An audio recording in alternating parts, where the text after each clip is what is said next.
Dumelang, and welcome back to another episode of Inside Growth with myself, Noni Khumalo. So excited to be introducing our next guest. She is phenomenal. Her name is Sesethu Cekeshe, and she is the founder of Nala, a boutique tax, accounting, legal, wealth advisory firm that is really growing a footprint in South Africa and the UAE. She is joining us today. So excited to be chatting to you. Welcome to Inside Growth. Thank you so much. Dumelang to your guests as well.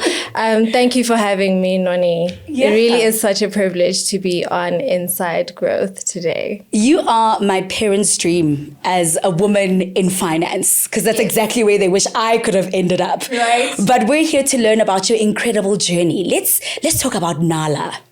Thank you. I mean, instead of looking for a bro in finance, you become the bro in finance. So I started Nala, which is an abbreviation for Nuanced Advisory in legal and accounting, because I saw firsthand how difficult it was for people to have the tax conversations, the conversations around wealth.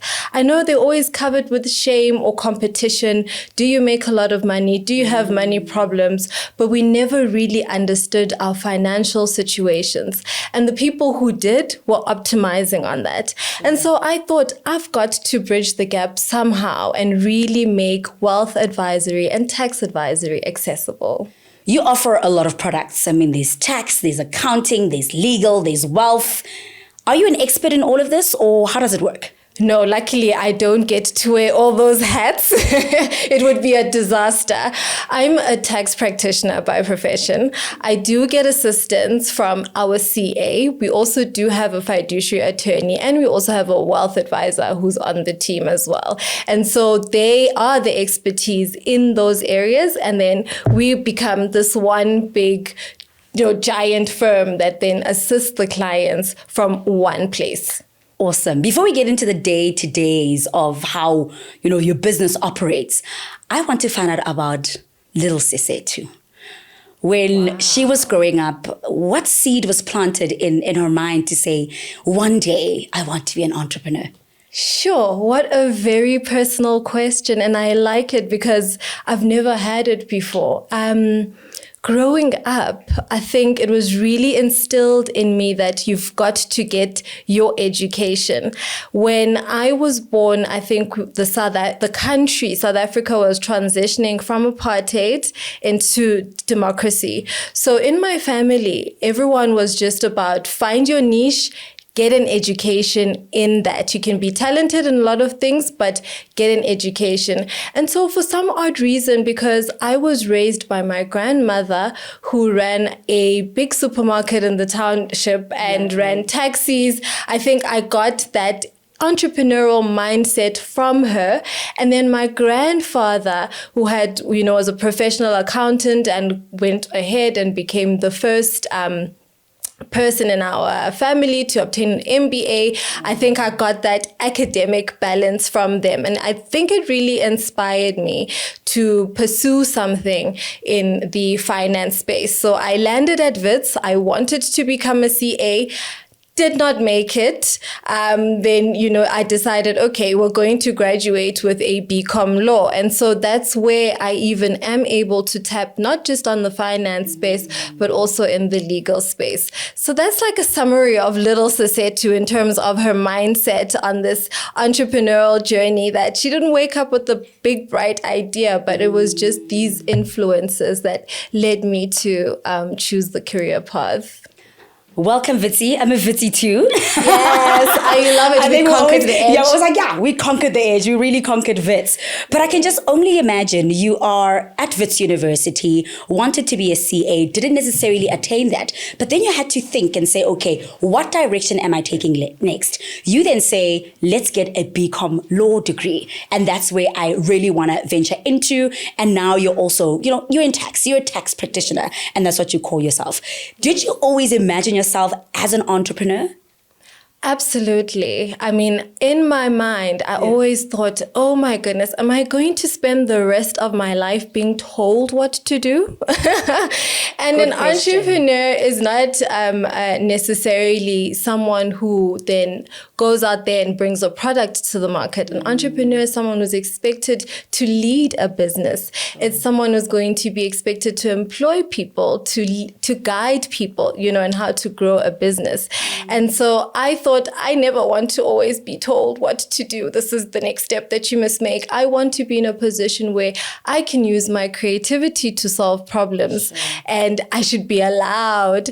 And so I think really I just came from a point of view of saying, okay, there's only going to be listening to other people to some extent and then following my own convictions. Sure. Most of the entrepreneurs that I know that are in finance usually start at a firm somewhere before they dabble into entrepreneurship. What does your journey look like? Did you jump straight into it, or did you work somewhere first to really attain the skills and then ventured into business?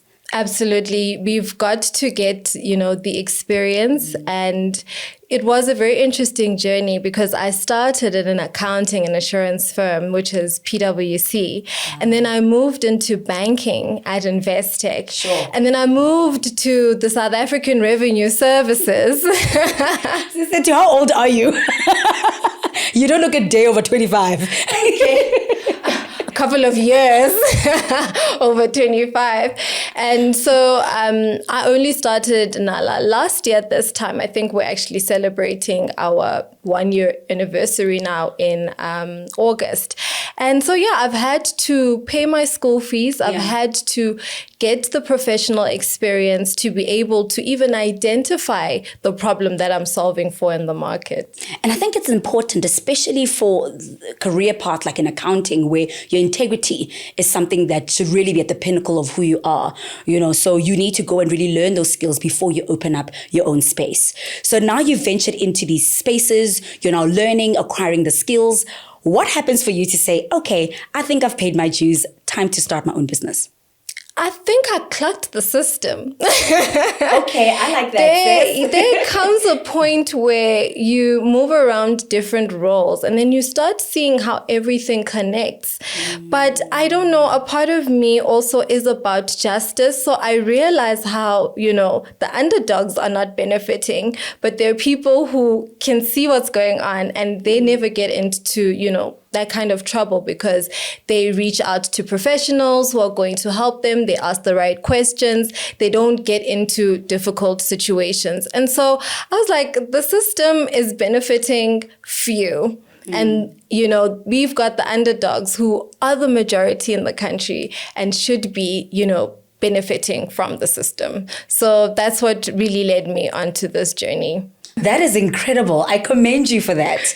Really, so stunning. Now take us through your first day at Nala. Now you're on your own, you've paid your school fees, starting something on your own. What does that look like on day one? My goodness, I don't know. I didn't even think about it. And I think it's also because it wasn't my first entrepreneurial stint.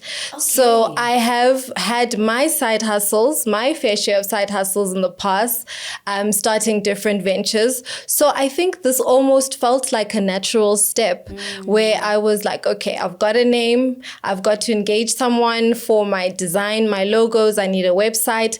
How am I going to run this business? I mean, in my experience, before COVID, having brick and mortar offices were the thing. But during the COVID pandemic, we realized that, a lot of people are working virtually. Yeah. So I was able to say, okay, this time around, I don't have to look for office space immediately.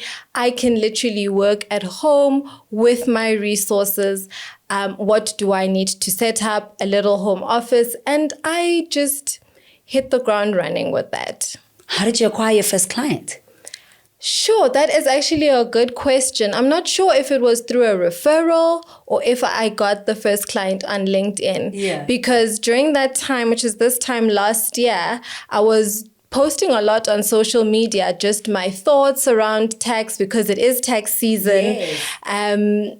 just, and then I'd have people reach out. So I'm not sure if I got my client through LinkedIn or it was a personal referral, to be quite honest. But as soon as I put myself out there on LinkedIn, sharing my thoughts, or put myself out there on my socials, I had people reaching out and being interested in consulting with us. Oh, wow. I think it's the fact that you mentioned LinkedIn, because I don't know many people that have found either work or connections that actually worked out from LinkedIn. So that's so interesting. So you are really growing a footprint in SA, but also in the UAE. How did that come about? Really exciting opportunity that I got in the UAE. And I always say that a lot of people call it the brain drain, that there's a lot of South African professionals who leave South Africa and go abroad. But I see it as global mobility, because it's showing us that South Africans are able to pursue opportunities abroad. Our skills are needed abroad. And so venturing into the UAE was almost natural. I had South African clients who were reaching out to me, needing help with their tax affairs, whether it was cessation of tax residency, whether it was they needed someone to go to SARS because they are not here in the country. But there's a whole great big community there from a South African perspective. And then there's the intelligent part about it, where the UAE economy is very appealing from a tax perspective. For example, I have registered my headquarters in a free zone in the UAE. And so those are basically the tax incentives that are given to businesses who are structuring in the UAE, where you really can benefit a lot from, the tax incentives that they do have for businesses that side. I'm so glad you mentioned taxes, as it is tax season in this country. What do you think the South African government can learn from the UAE when it comes to incentivizing business owners?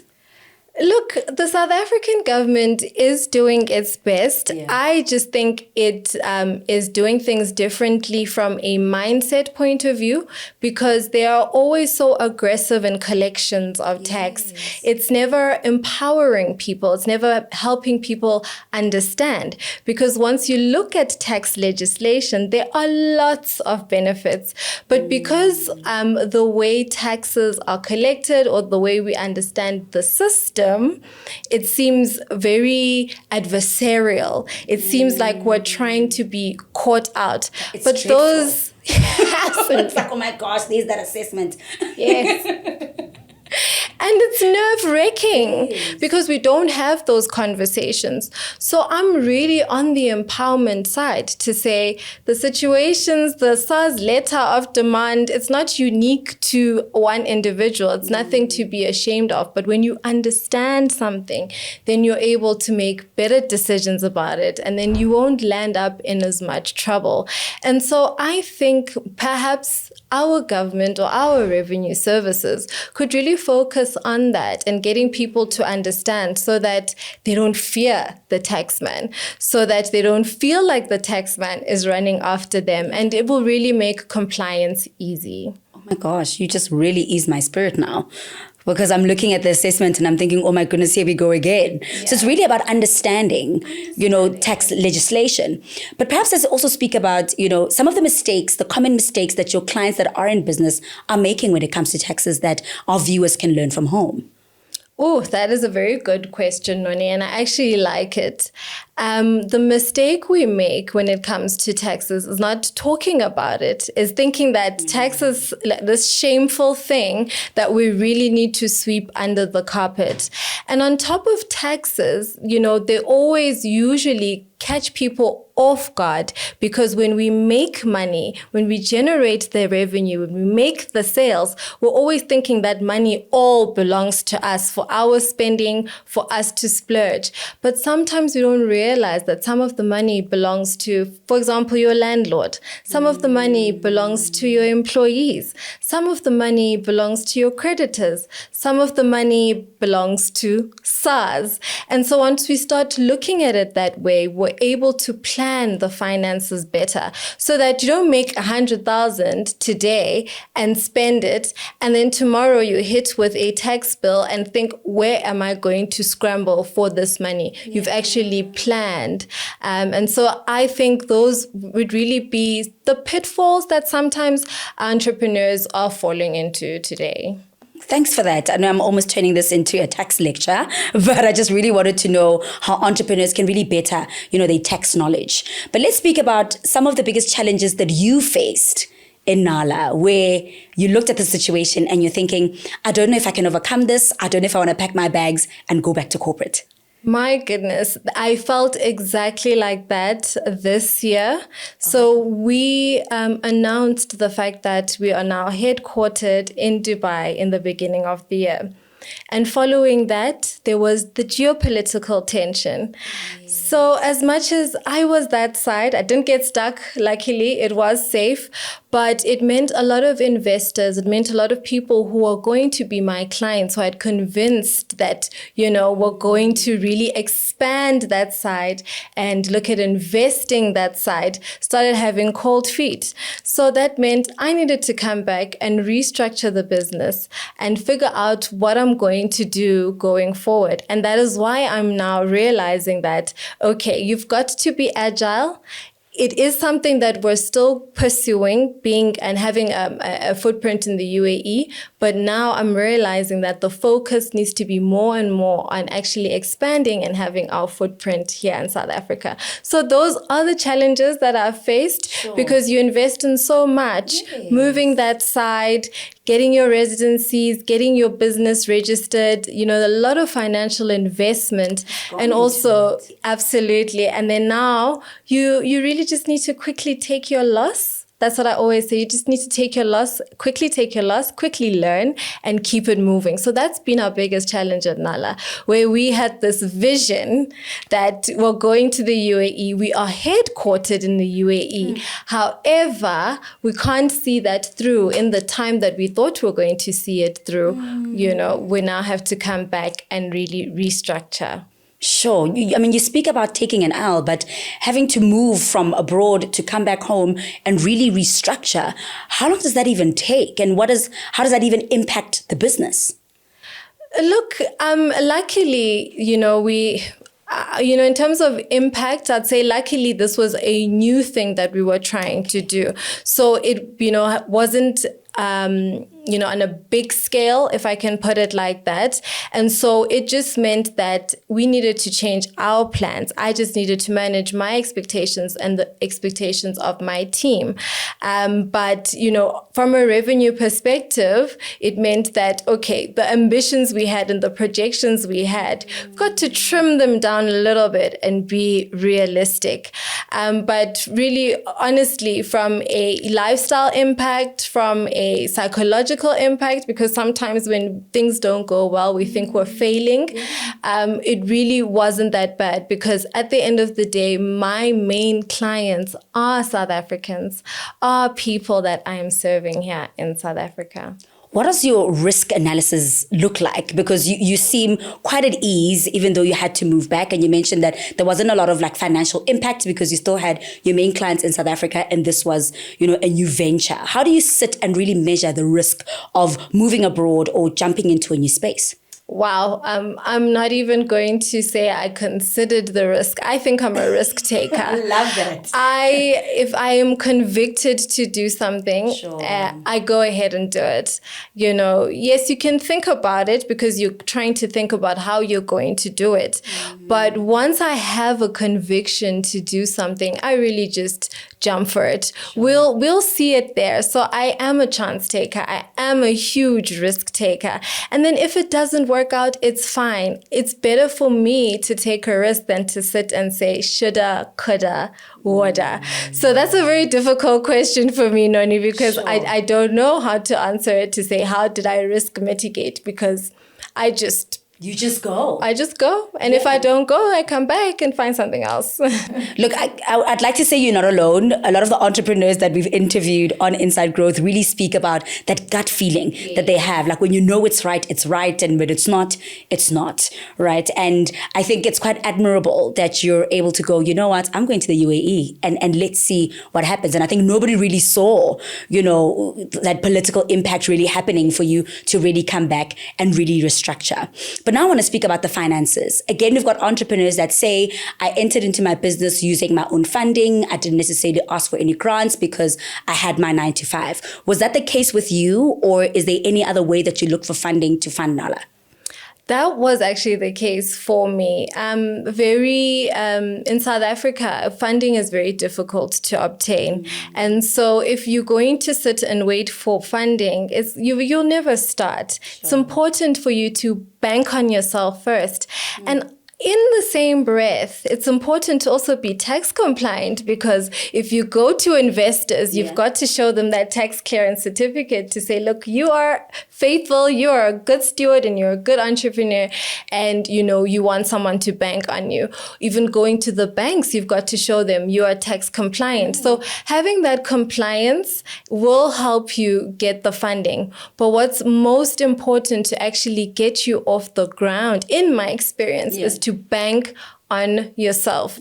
And so don't think of big ideas, I think, to entrepreneurs. Don't think of big ideas. Think of something that you can do, you have a skill in, a problem that you're able to solve, a product that maybe you are able to make because you've got the skill to make it, and then you put it out there.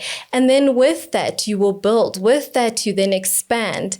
And, I think that's how they can realize growth. But if you sit and you think every day you're going to be filling out forms and submitting them, you might not eventually begin. Sure, I love that. Just bank on yourself. And speaking of banking on yourself, when did you sit and realize, you know what, I've banked on myself and Nala's going quite well. I'm doing something here. When did that moment occur for you? That moment occurred for me at my previous employment, actually, because at SARS, I was one of the youngest in the team. Wow. I think the people I worked with were quite older than me. My manager had been working at SARS for as old as I was. Wow. And I thought, okay, this is interesting. I belong in these kind of spaces. But there's also the other side, which wasn't so positive, that when people saw me, they thought, oh, this child. And I thought, that's a challenge, because I'm going to show you that I'm actually so capable. And so to be able to show your potential and your capability, you can't do it in someone else's space. Wow. And that's why I've even built Nala as a brand around me. My colleagues will tell you that, every time we want to send out a newsletter, I'm like, which picture of me are we using? Because I say, I am Nala. I love that. I am Nala because we want to also change that perception about traditional advisories, about traditional financial service providers, traditional accounting firms, or legal firms for that matter, and that, it should be more representative of the demographic. I want to take it further if you give me the opportunity, Noni. The stats are coming out and they're saying property owners in South Africa are Black women. Now, are Black women not being advised by one of their own kind? Oh. And if they're not, how is it making sense to them? And so I really thought, it is our time.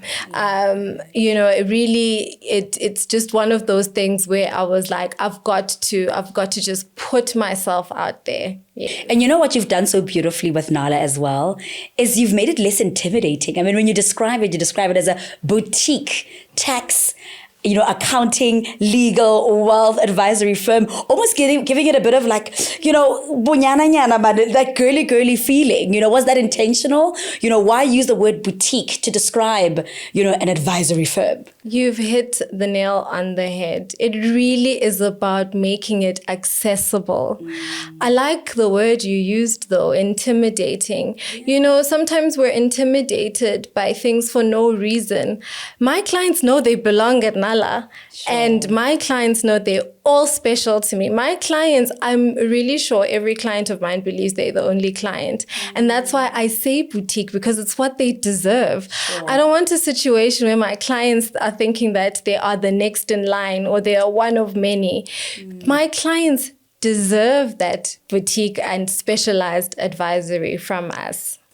I love that. You know what I love about Nala? It's a one-stop shop. It's like when you go and groom as a woman, you get your hair done and your nails done, and you don't have to go to 6 million places to really, really get that done. I want to speak about your staff. You know, where you started, because I know a lot of entrepreneurs are very hands-on. They want to do everything themselves, especially when you start. You know, you are doing your own HR, you're doing your own PR, you know, you're your own accountant. What does that look like for Nala now compared to when you started? When I started, I was by myself. And then a few months later, I was able to work with an assistant. And then a few months later, when more clients were trusting me and walking through the door, I was able to work with a CA.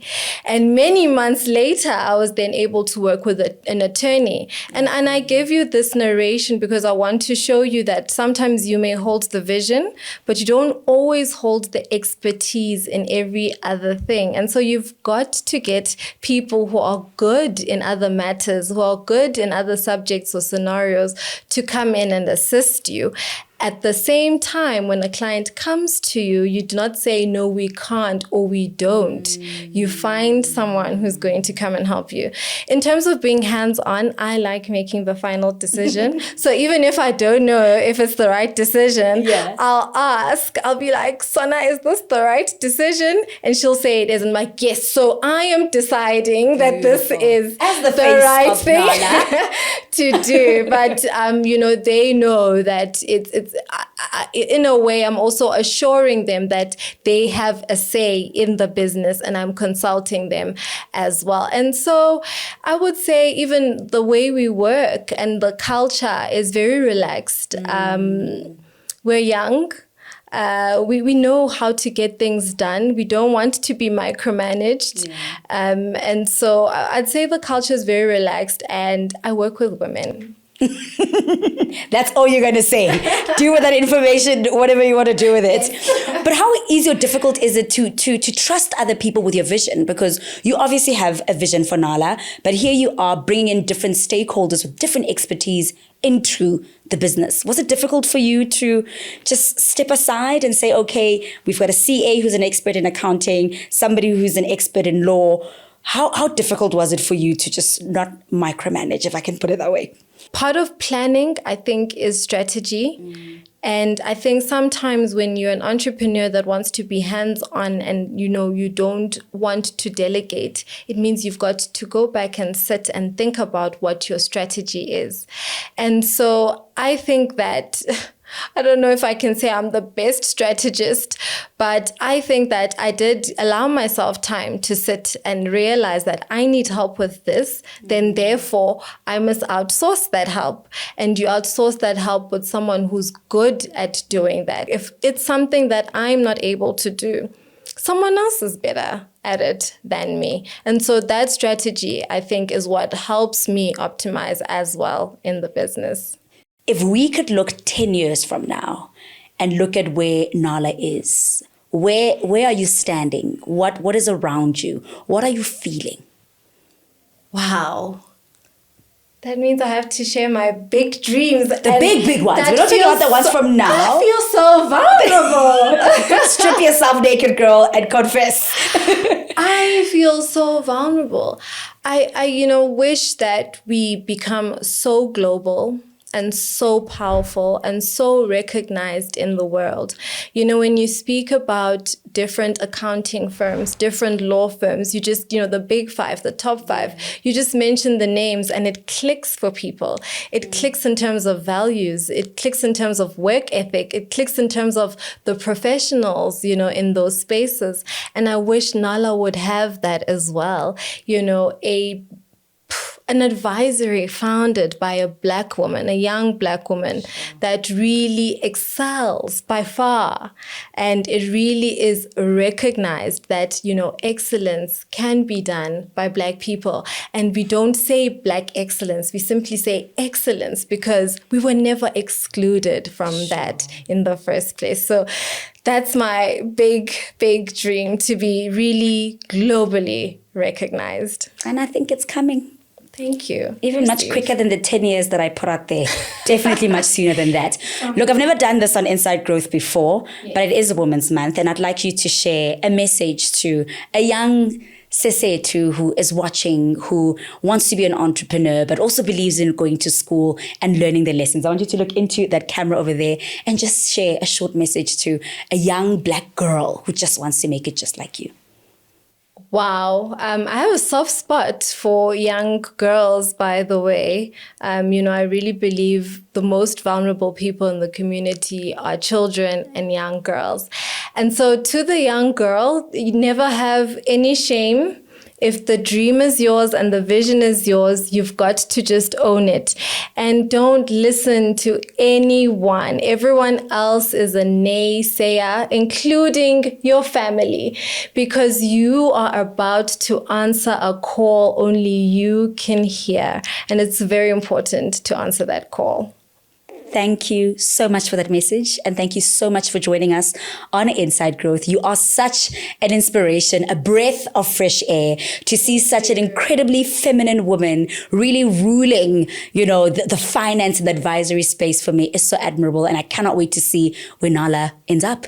Thank you. Thank you so much, Noni, for having me.